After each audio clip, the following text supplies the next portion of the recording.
Assalamu alaikum wa rahmatullahi wa barakatuh. Maganin gyaran ƙirji na matan aure ko kuma mata wanda nasu ya zube tun kafin aure.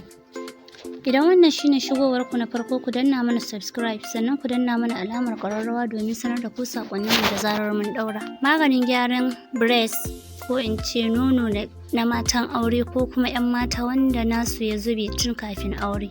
Abubuwan da za a nema su ne kamar haka: gero loka ɗaya, jan masara loka ɗaya, alkama loka ɗaya, farin shinkafa loka ɗaya, nono kofi ɗaya ko rabin kofi kullum.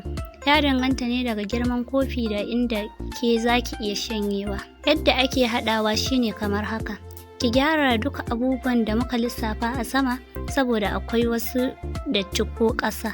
Bayan kin gama gyarawa sai ki haɗa su waje ɗaya, ki wanke su wanku sosai. Bayan kin tabbatar ya fita sai ki shanya shi ya bushe sosai. Kin san in bai bushe ba ko kin kai wajen niƙa ba zai niƙu sosai ba. Daga nan sai ki ɗan haɗa wutan ki kaɗan, ki zuba a tukunya, ki ɗan soya ta sama ba sosai inda za ta ƙone ba, saboda kar garin naki yayi baƙi ko ya nemi yayi ɗaci. Bayan kin gama sai a kai shi inji mai kyau wanda kika yarda da tsaftar su a niƙa yayi laushi sosai. Bayan an dawo da shi sai ki tankaɗe shi da rariyar laushi inda in kin zo sha ba za ki ji wani tsaki a cikinsa ba. Daga nan sai ki baza shi a waje mai kyau ko da a ɗaki ne cikin inuwa ya sha iska. Sai ki nemi roba mai murfi ki saki ta a ciki ki ijiye abinki.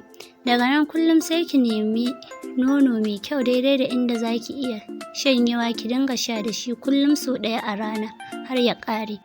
Hajiya za ki bani labari, har ƙiba yake sawa, yana gyara fata, kuma ki dinga sha man hulba akan ƙirji naki kullum in za ki kwanta, sai kuma ki dinga saka bra wanda zai kama ki kaɗan, yana gyara ƙirji sosai. Mun gode, a ci gaba da bibiyar mu sauran shirye-shiryen mu da zarar mun ɗaura. Bissalam.